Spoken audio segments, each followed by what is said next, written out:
Right. Can you try now?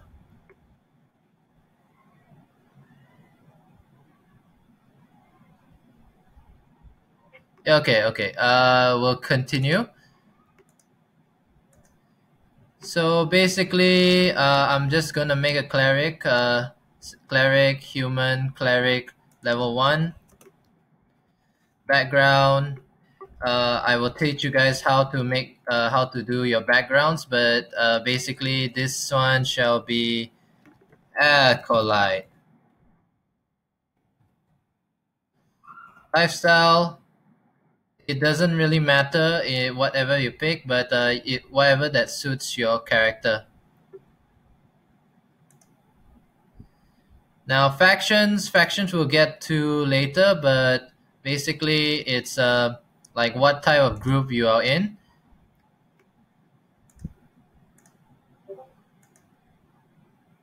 Uh, as you can see, when I click over it, there's like a few options as they are like free for anyone to join, but it's not really compulsory.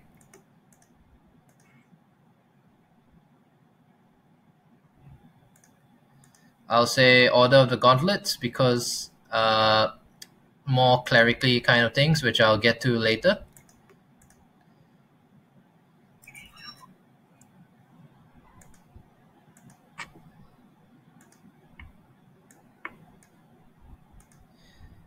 Also, when you're making it, please click the publicly visible so that you can share a link to your DM so they can keep track of like uh, all your stuff so that we can cross check other people's loot stuff so people aren't cheating and stuff like that.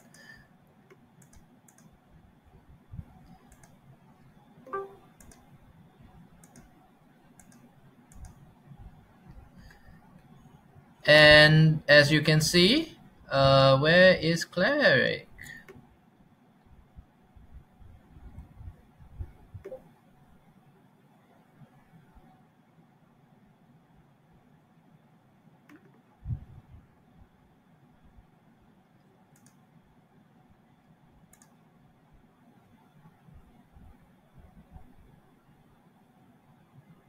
Okay. Maybe the next page, you have more than one page, I think. Ah, yeah, sorry. Didn't. All right. So that's how you make a character. And when you click on the name, it's everything's done for you. But and whenever you go to a new adventure, you just click on this one. There are three options: a game log, a trade log, and a purchase log. So, for example, there you just played a session, you had a great time from your DM, and you just want to put in some stuff. You click the game log, this screen will come up, and the adventure title, normally there's a code for it, but like, let's just say DD, DDHC, Order of the Dragon Queen, Session 1. You always start with Session 1 for your every character. And the date, you will most likely click the date, but you can click a time, but no one really checks it because it's too much trouble. Yeah. And then this stuff you can write like, I gain a level. I just press 1. How much gold I have? I played 4 hours or some 2 hours. I get 40. Downtime, we'll get how much of these you get, but basically these are some of the things. Location, you can just put online. There's a manual entry if you want to say like Singapore or Melbourne online and other stuff. Same with your DM. The DMs have DCI numbers here that you can add just for keeping track, but it's not necessary at season 9, which we are currently in. So yes, let's say Ian's already there. He don't have a DCI, and put Malaysia. Any notes such as story awards or like fun things like bush camper, trapeze artist, or anything that you may have done during the adventure that the DM has taken notice of, or like you have done some great deed and you are now renowned throughout the land for it. That's that's basically what you put in the notes. And now your magic item. Your magic item, you just click it. Name, forgo this. That's I don't know why. That's auto in. Let's just say braces of archery. Common, the rarity would be given to you by a DM, but basically, for this, it would be uncommon. You played at tier 1. Location, basically, whatever adventure you find, it's there along with the table. You don't need to put these two in because it's kind of a hassle, and normally it's a written rule that DMs don't really care. Some notes, because some magic items they have flavors, or they may have like special abilities. They grant you like ability to speak an extra language, uh, helps you float on water or stuff like that, because they are a very unique type of item. And when you save, it's already written there for you. Yeah. If you want to go and trade, which is the trade icon, you will put the date. You don't need to put any gold, but in this downtime, every trade you do, besides trades that you do with the people with with characters on your table or on your game, it costs 15 GP. So you need to put in negative 15. Traded magic item, boom. Notes, it's like stuff like I don't know, you like where you find them, who's name of your character that you're trading with him, and stuff. Generally, you need three things to be given to write down here, like your character's name,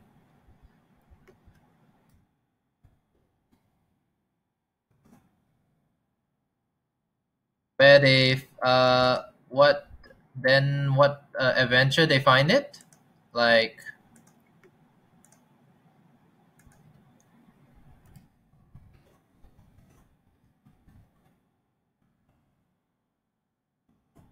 And your name. Your name can be what you put in your DCI number.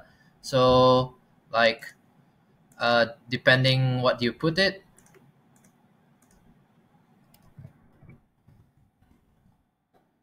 So yeah, that's all you need to give. Put it down for when you're trading for your side. But on the other side, you need to put the trader's details right here. What you're getting, and always remember that when you're trading, it has to be traded with a magic item of the same rarity, such as uncommon, only you can change with uncommon, rare with rare, very rare, and legend with very rare, and so on and so forth. But we'll get to that in get to those later.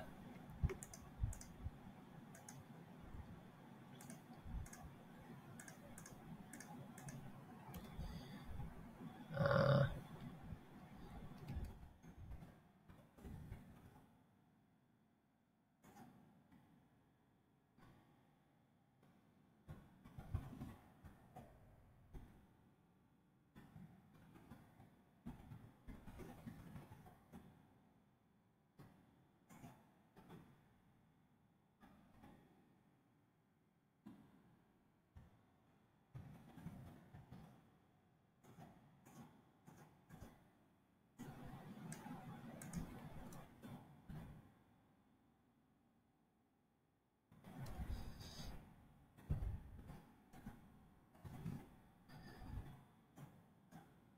and you just click that,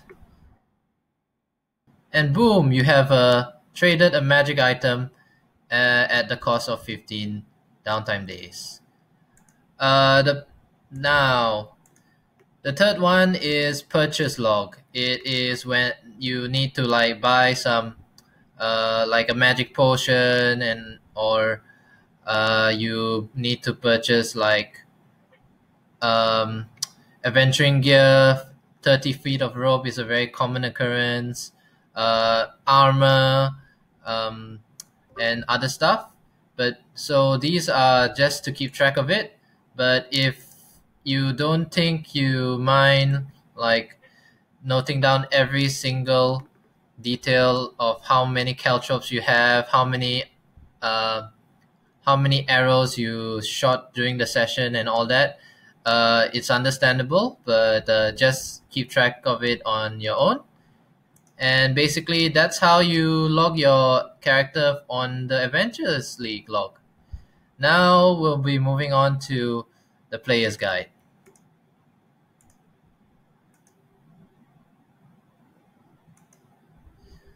So this is the player's guide. It is your basically the player's Bible. And this is tells you how you can make your characters, how leveling is done, and all that jazz. So we'll start with the race. The race can be chosen from the PHB plus one. Uh, the PHB contains the normal type of races such as elves, gnomes, halfling, humans, half orc, and yeah. Sub races for that though may be in other books, but you may choose one other book from this one, two, three, four, five, six books for you to choose from. With the exception of variant human, which is basically a very special type of human. They get like a feat in level one, which is like a special ability or a special skill that they learned that you think the character is should have, or like just whatever you think your character is into. Half elf and tiefling variants, you are allowed to use them. So like half elves, like there are different types of half elves, like half wood elf, half high elf, half sea elf. Basically, each kind of these sub races, they have different abilities that allows you to customize your character. Tiefling variants, uh, they are also the same. There are multiple types of tieflings from the different layers of hell.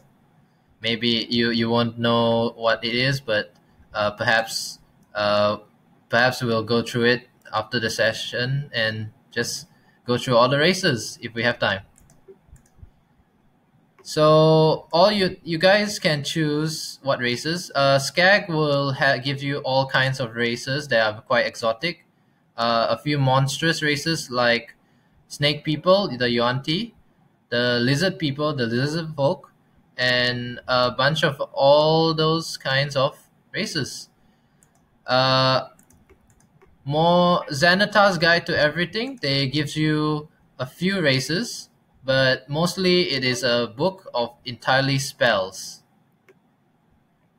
So if you're planning to make a spellcaster of all any of that, then that's the thing for you, because they contain a lot and basically all the spells in the entire D&D universe.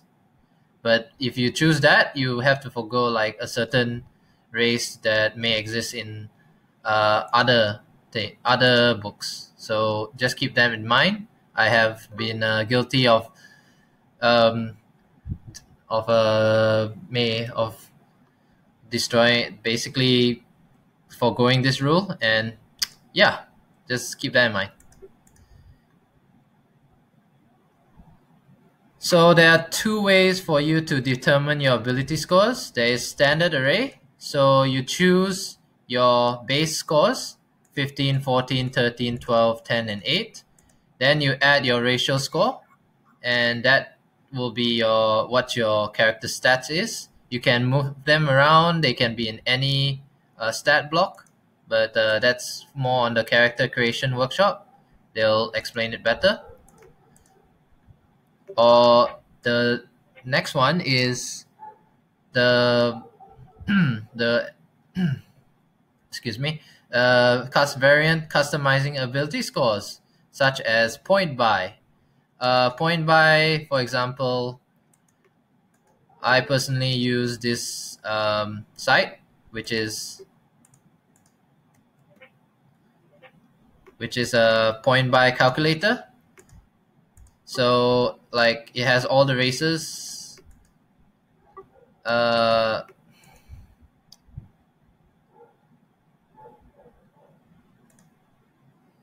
as you can see, there's like a disabled part, but you for variant human. But when you enable it, you will make it variant.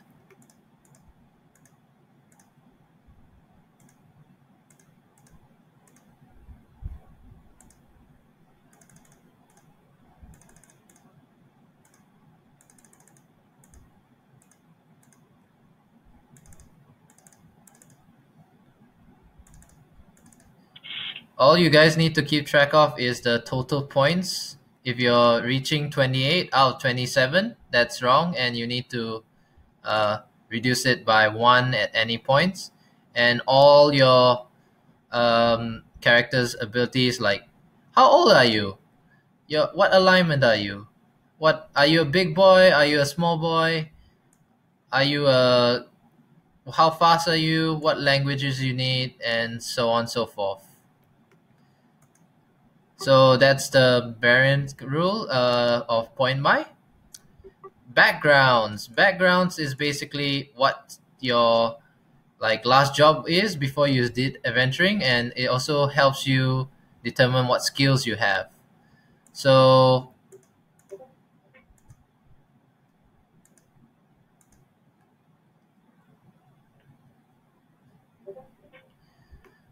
there's a rule in AL for season 9 where you can try to make your a custom background that you can do. Basically, it has to fit the background thematically, and it is limited to two things: two skill proficiencies and two languages, or two tool proficiencies and two languages. So you cannot like mix smash like one skill and one tool proficiency. But if you guys don't want to create your own background, that's fine.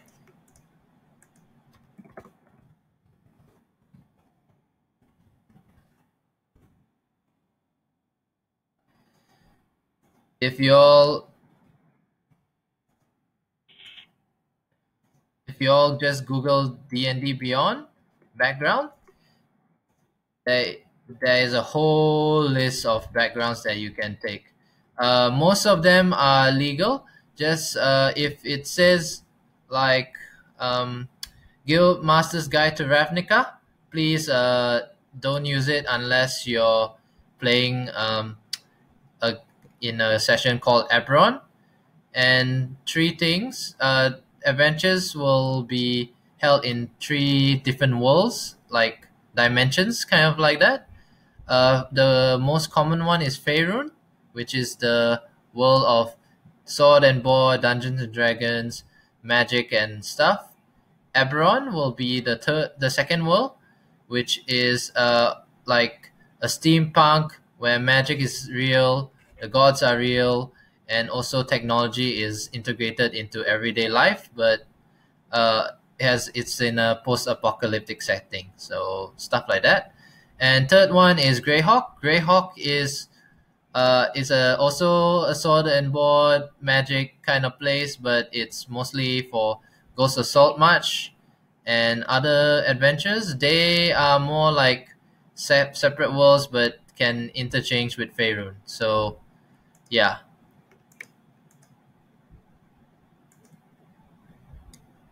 Also, if you want, you can join a faction. Uh, cool facts about joining a faction: it's really good. You don't have to be a faction agent, which is like kind of like a spy slash soldier person for a faction. You can just say, I my character is a faction for the Order of the Gauntlet, which is a faction mostly for clerics and good aligned adventurers, and you won't get the benefit of the safe haven feature, but you will when you reach tier 2 you will get a free magic item and access to other magic item. uh, Equipment. So what do you do for equipment? You can if you go to your characters, like what class you are, you will have a bunch of equipment to choose from. Let's just say, I'll give you an example for cleric.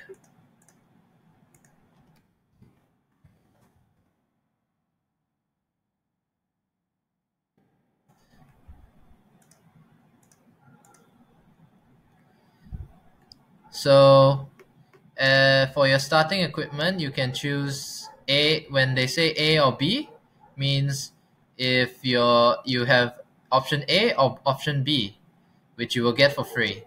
A mace would be basically your main melee weapon, or a warhammer, but they have a condition saying if proficient. So if you are not proficient of it, this option is not available to you.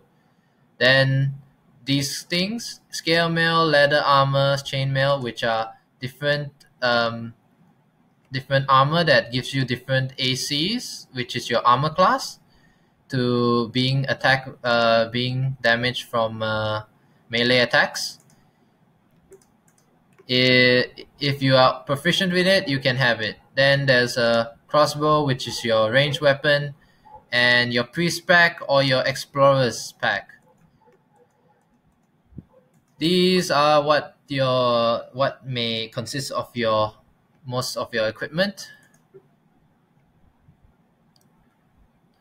An explorer's pack has all this, and some of them are useful, some of them are not. Rope is quite useful. Rations is useful. Nah, not tinderboxes are not useful. Torches are useful. A priest pack, you have incense, rations, water skin. It depends on what your character is like. So this is the faction option. You can join it. You don't need to have any affiliation, but you just have to say your character is relating to this faction, and you have to choose, like, is it a pin, a special coin, a bracelet, a insignia ring, heck, even a secret handshake. It just has to show that prove you're a member of this faction. Now, these during Adventures League, you can at the start of your session you can choose, if you have enough gold, to buy some potions. As you can see, this is a list of potions: healing, climbing, animal friendships, greater healing, and all that. You always have access to this. So if you have the cash, you can buy it, and it's with your character uh, until the end, until you use it, basically. The same goes for spell scrolls. Spell scrolls are like pieces of paper with arcane writing that can be used by all spellcasting classes to cast it. But the thing is, it's limited to your spellcasting class. So a cleric can't cast a wizard spell unless it's in their spell list, stuff like that. And you may encounter some spell scrolls in and around your adventures. So that's a good thing to keep track of. Downtime. Downtime. It is a written rule that it's not here, but okay. Forgo that written rule. Basically, how much downtime you get per adventure? It is 10 per adventure in tier 1, which is levels 1 to 4. If your character is level 1 to 4, it's just 10 downtime days, which is 10 days. And then if you're level 5 and above, it's 20. And you can use that for a bunch of stuff. For example, you can catch up. As this is here, you can catch up by spending downtime days, or when you're like 4th, 10th, and 16th level, to level up basically. The story is you can spend days of training, concentrating, meditating, or anything that fits your character to basically level up through sheer will. And the cost of the level up is as shown. If you want to go from tier 1 to tier 2, from level 4 to 5, it's 20 downtime days. Level 10 to 11 is 80, and level 16 to 17, it's 200 days. Which if you play a lot of adventures, you actually might have a lot of it. Now, the copying spells thing.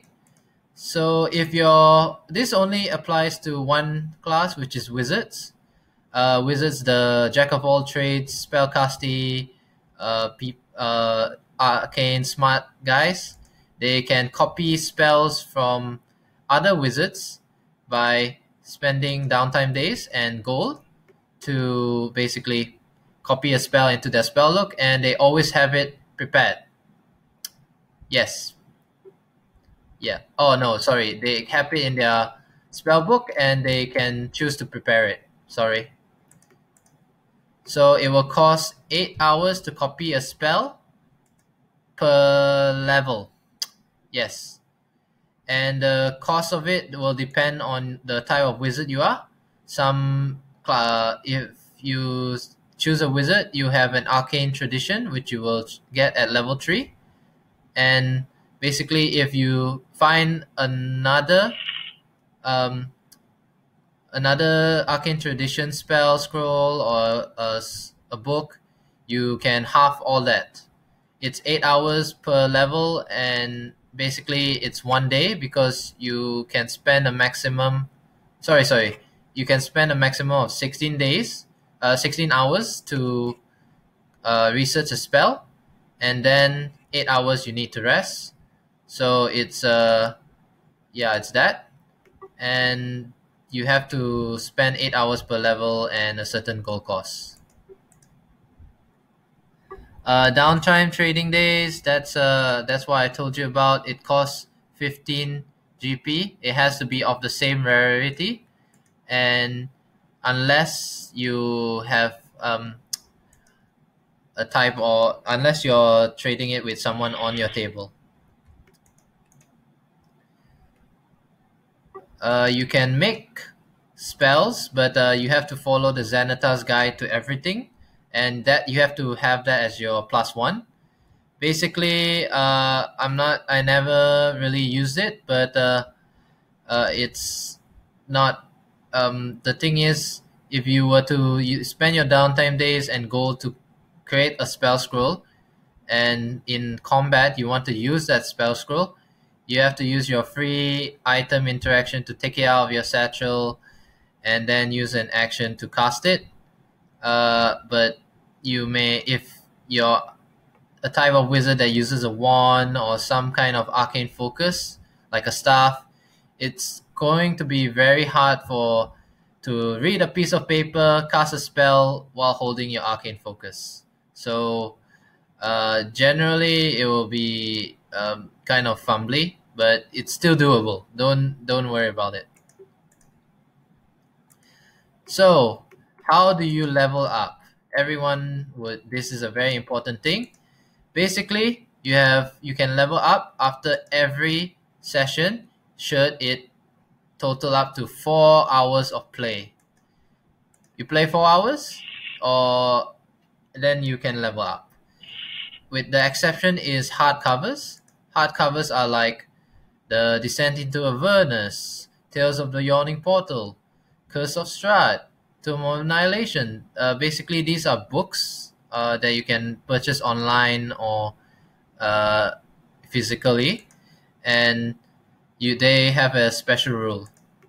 Basically, for them, it takes 8 hours of gameplay to level up, or a milestone. So let's say you complete a certain quest, or completed a certain degree of challenges, then they should have leveled you until said level. So yeah, those are the only exceptions. Uh, yeah, and here we are at the magic item limit table. Basically, for each tier, which is tier 1, which is 1 to 4, uh, 5 to 10, 11 to 16, and 17 to 20 for tier 4, you have a number of magic items you can keep on your person. So tier 1s, you only can have one magic item. Tier 2s, you can have up to 3. Tier 3, you can have up to 6, and Tier 4, you can have up to 10. There is an exception to this.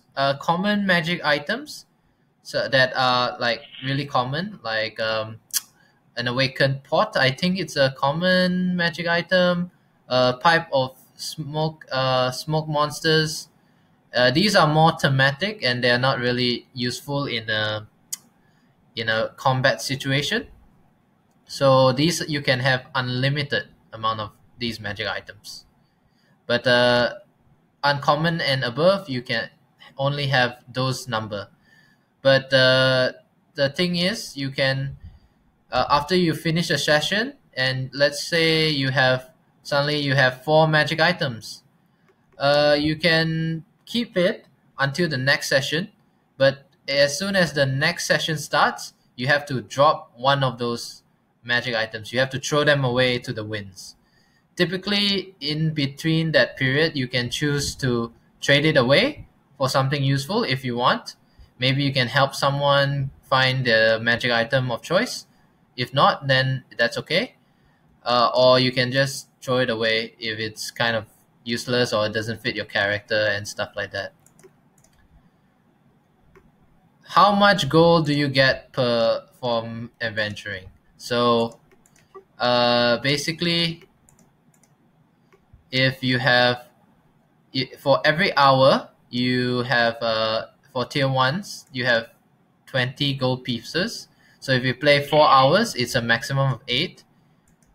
For tier 2, it's 30 GP average, but it may change depending. As you can see, there's a brackets minimum hourly awards, but typically this is the thing that the DMs will give you. The limit of how much you get per level is as such 240. 200 an hour for tier 3, maximum 100,600. Maximum hourly of 750 GP for tier 4, 6,000 GP. It's quite scaling, and yeah. This is the adventures log sheet that I told you about. Yes, magic items, downtime, adventure notes, stuff like that. And but okay, one thing you guys should know is that even though let's say you played 4 hours and you kind of like your character in this tier because it's kind of thematic, more useful, and I for one don't like to play tier 3s and tier 4s because uh, they are more combat oriented. But Yeah, you can choose to not to level. It's entirely your choice. You can play 16, 20 sessions as a tier 1 character. It's up to you. You can choose to level up if you want. Okay, as long as you have not reached tier 2, which is level 5, you can respec your character any way you want with the exception of the name.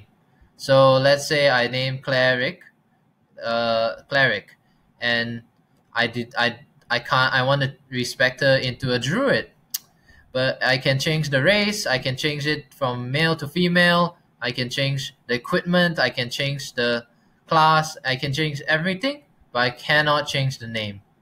That is a good unwritten rule. Sorry, that's a written rule, and it's there highlighted. This only applies if you do not level up to level 5. Before you level up to level 5, you can change it, but once you're level 5, it's there. You can't change it.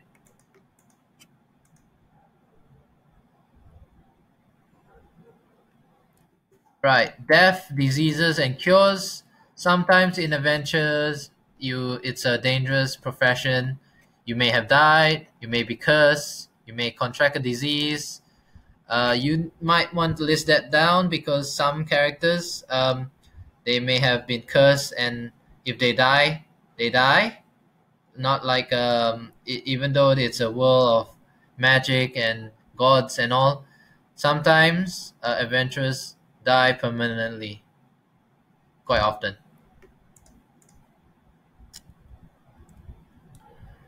Now we move on to renown. Renown is like fame or special deeds that you have become known for.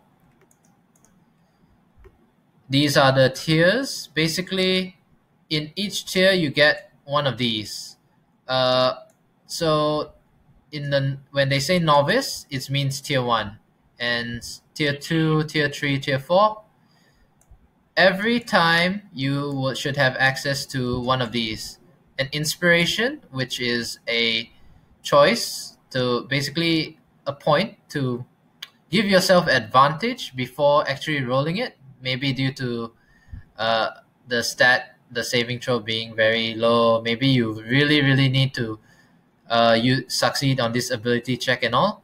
But basically, in tier 1, you should always have an inspiration to give you advantage on something, maybe attack something. Yeah, and a potion of healing, because whatever guild you are in, they really want adventures to live, especially new ones to continue profession and stuff like that.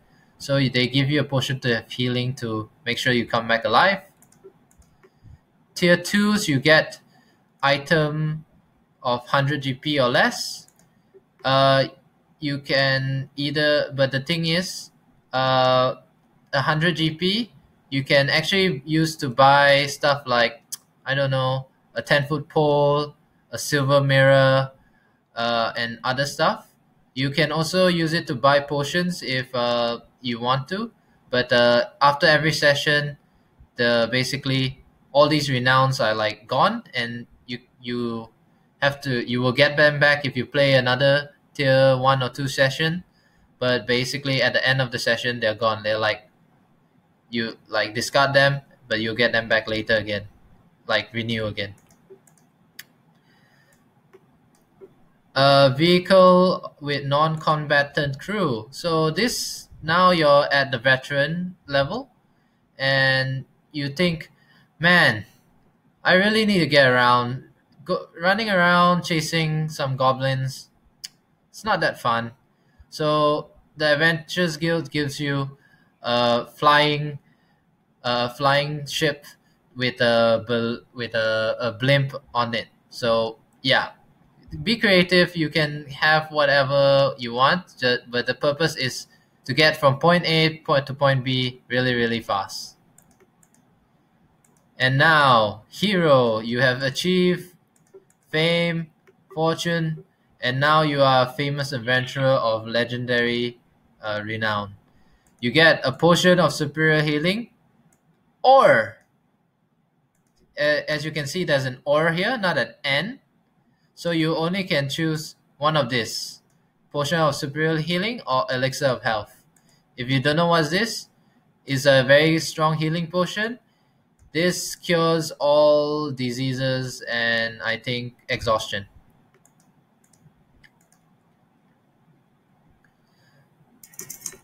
So now renown items. Renown items are like items that you've got after you achieve a certain level of competency in adventuring.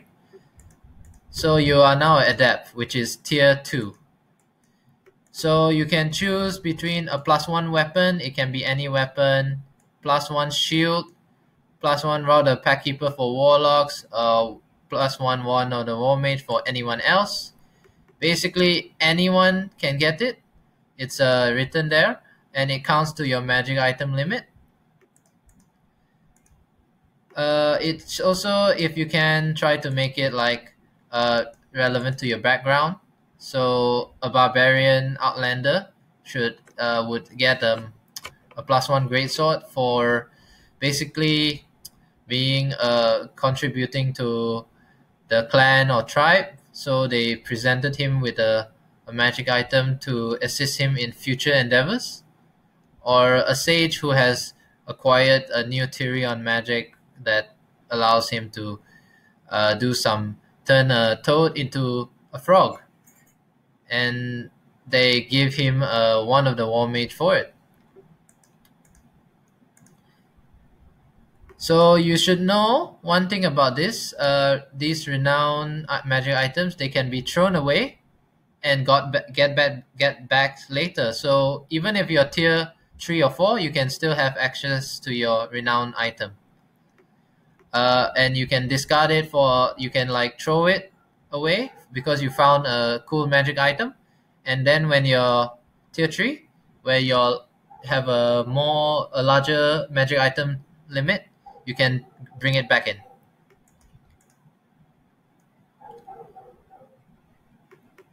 Okay, now the faction membership. As I said before, you guys can be a member of the factions. There are you can also encounter other factions in your adventures, but basically, these are your options at the start. Harpers. Harpers are spies, but they also uh, glory hogs. So they kind of like a spy network, but they kind of not very good at it. They like showing off. They like to spread their accomplishments throughout the land, and sometimes they not sneaky. So yeah, Order of the Gauntlet is a religious order, so it's more like um, think an organization of faiths that protect the greater good of the universe.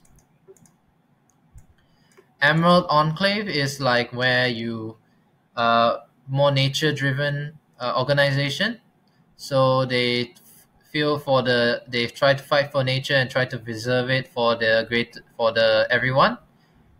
Sometimes they may cause trouble for others, just so that the like some forest or some species can survive, but they have good intentions.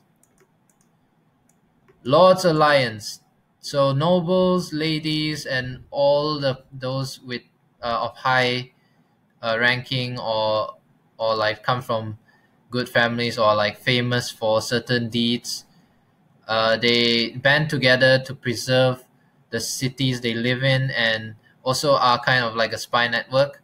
But basically, they help each other try to maintain order in the land. And now the last one, Zentarim. Zentarim are like basically they are organization that are put together so they can help themselves.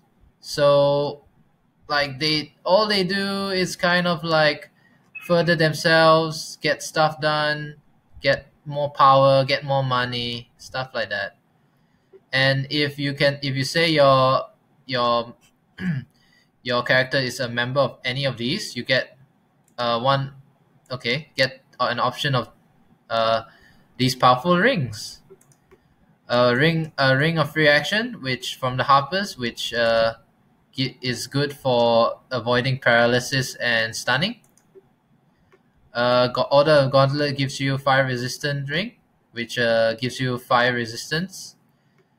The Emerald Enclave gives you animal influence, which is a magic item that gives you uh, like speak with animals and animal friendship.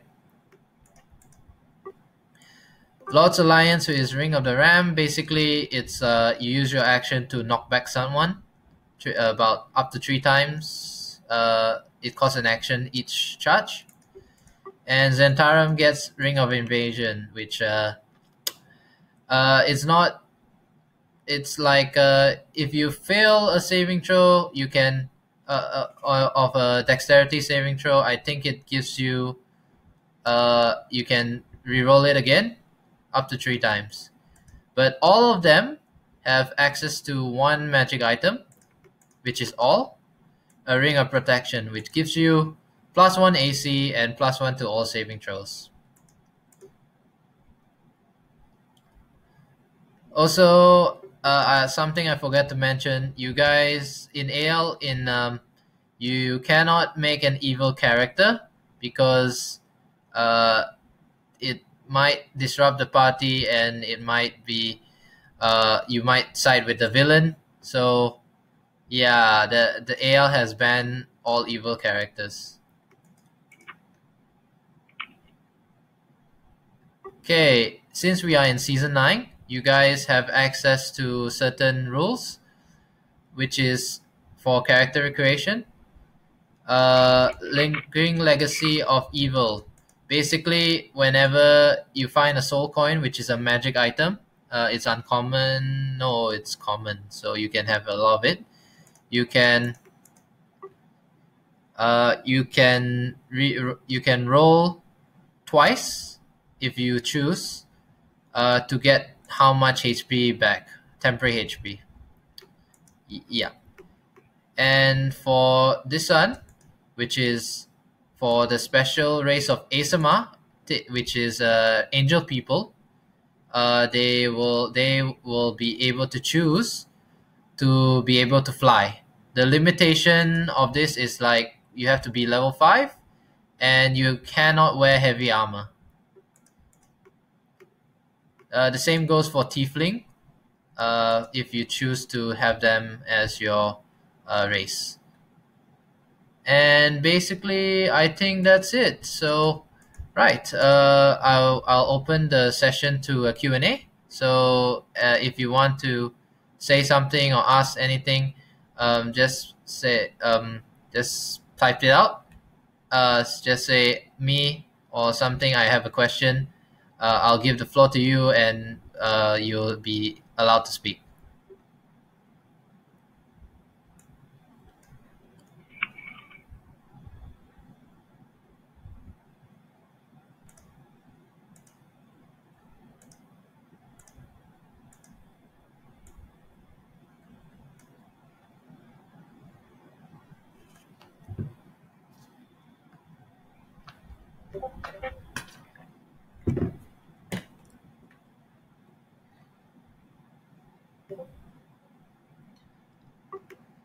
Uh, no evil characters are allowed in AL, but you can be a neutral. You can be a neutral character, which is alignments.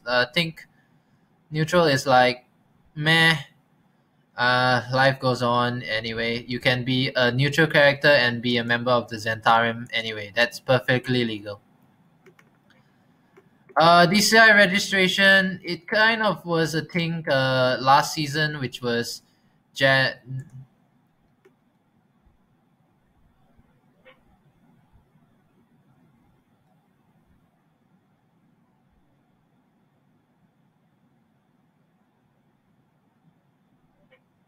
Hmm.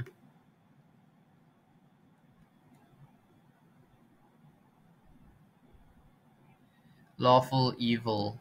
No one has brought this up, but okay. I guess you can. You cannot be a member of two factions, by the way. DCI numbers, you kind of have to. It's kind of a thing that left out that just became recent this year. Basically, it's just force of habit from old DMs that played last year in season 8. Um, you can choose not to have it, but it's your choice.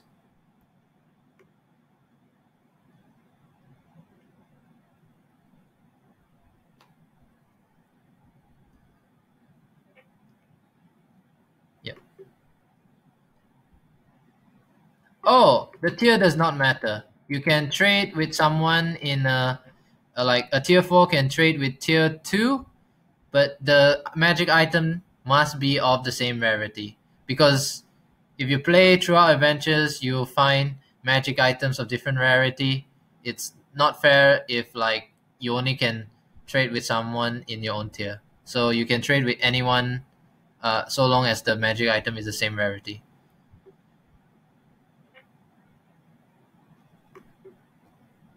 So base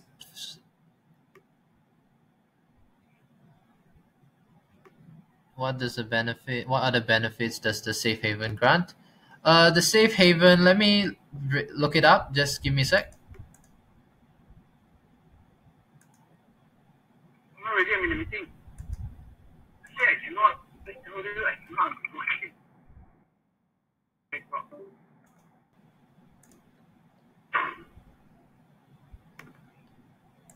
Ah, yes. So basically, you can try to roleplay. Like, try. You can say try to find a person that may know something if you're in a particular city, or if you're certain adventures they are quite specific. They say if you're a member of Lords of Lions, you get access to this, you get this information, you get something like that. So if you're a faction agent, you may maybe have that. But the safe haven, basically every time you go to a city or a major major place, you can just stay there in a hidden safe house, and or wherever the DM thinks is okay.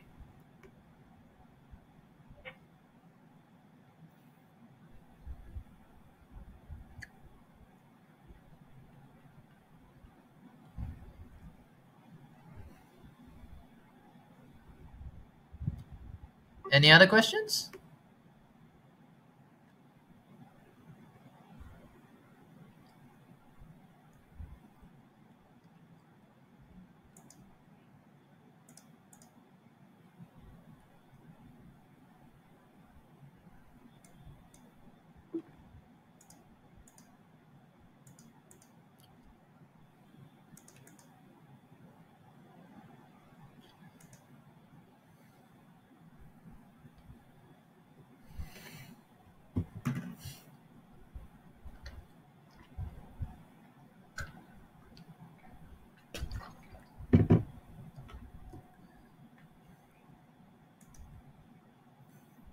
Yeah, go ahead. Mm, what happens if mid campaign or mid game I discover that someone is has like something that's not AL legal? How do I revert that? The DM question. DM question. Oh, okay. Like can you be specific? There may be a lot of things, but basically depends. If it's a story item, then they may be mistaken. You just tell them like, oh, you played that module. Okay, sorry, that's not that's only available at, say, like certain conditions. I'll give you an example. Maybe a bit of spoiler. The magic sword from Dragon of Icefire Peak, that's a story award, so you can have that for but outside of the module you can't use it. You just tell them that. Or like they have a very funny magic item, like I don't know. Can do you want to give an example of that magic item so I can give you feedback? It's not a magic item. It's more like the alignment thing. It's like lawful evil, but not part of the Lord's Alliance or Zentari, as in background one.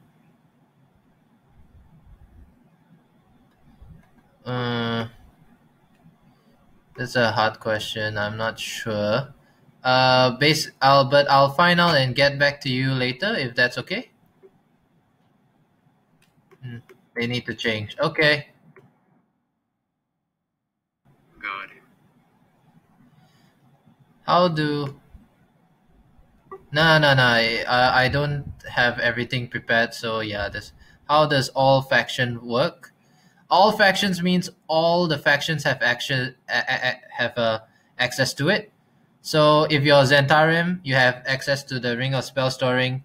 If you're uh, if you're Emerald Enclave, you have access to it. Everyone kind of have every of the faction have access to it.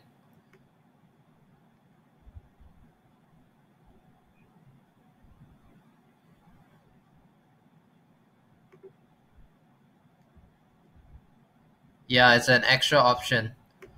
So like think yourself as Neo in the Matrix. Uh, do you want the Ring of Protection or you want the Ring of the Ram? Stuff like that.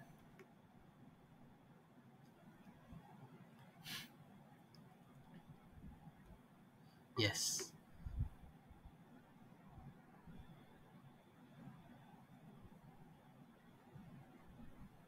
Oh, okay. It's so you can like the PHB plus one. It's for one character, so you can have multiple characters. Their plus one could be different. In a table, anyone can have different plus ones too. So it's not limited to. It's just limited to one character.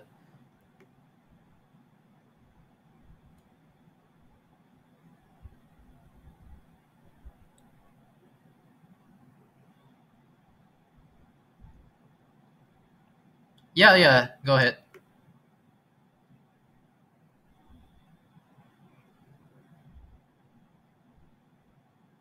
Ian.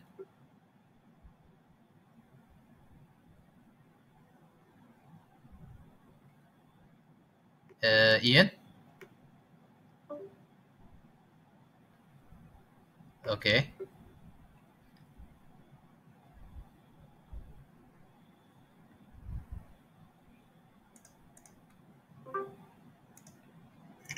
Hello? Yeah. I hear you. Okay, yeah. Going back to Crispy Pants question regarding any illegal or incorrect stats or items on the adventurer's character sheet. Don't need to make a big fuss about it. They just have to fix it so it's more aligned towards Avengers League. So does it just rectify it? Yep. That answers it perfectly. Thanks. Thanks. Also good work, Law. What? Okay. One more thing I should add because I just thought of it. There are stuff in a lot of adventures that modifies your ability scores. So if your character comes up with, suddenly their point buy doesn't add up, or like there's a extra plus 1 point, which is actually really rare, or a blessing. Blessings are quite common. Blessings are like favors from God. They are passive. They are not counted as your magic item. So some blessings, I know one module which is very well known. It gives you basically a passive ring of protection, and you always have that in your character. It's not a magic item. It's not even a story reward. It's a blessing. It's like its own separate thing. So it's just a passive thing. You always that one character has it. So don't fuss if suddenly you find a person having an extra plus two. You may have if some characters have a very, very high strength, like 21, 23, 25, 27, and 29, or even 30, which is very rare. That is actually quite common, unfortunately. Any other stat which is 22, or which is common up to only in tier 3 and tier 4. Tier 4s, if you find someone with a 29 strength or a 24 in, say, charisma, that is actually common. But if it's tier 3, no, they're obviously lying.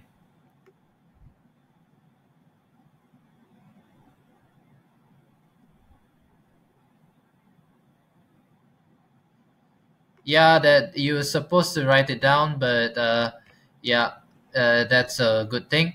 But also, it helps because sometimes when I'm checking some stuff, I'm like, I never heard of this, and I have to go find Google search and stuff like that to find out whether this is true or not. So yeah, it's just keep that in mind, or it is just a rule of thumb.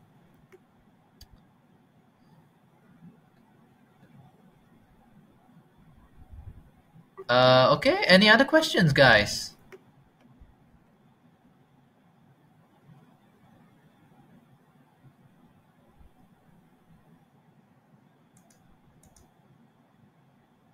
Okay, since Q&A is done, everyone can speak and just chat about and how and have a chat about their life and stuff like that. While Uh, I try to do my video thing. yeah, okay. Oh, you recorded the whole thing? Seriously? Partially break up in the beginning, but maybe I'll try to do something later. All right, cool. Anyway, thank you a lot for doing this seminar. I think we all appreciate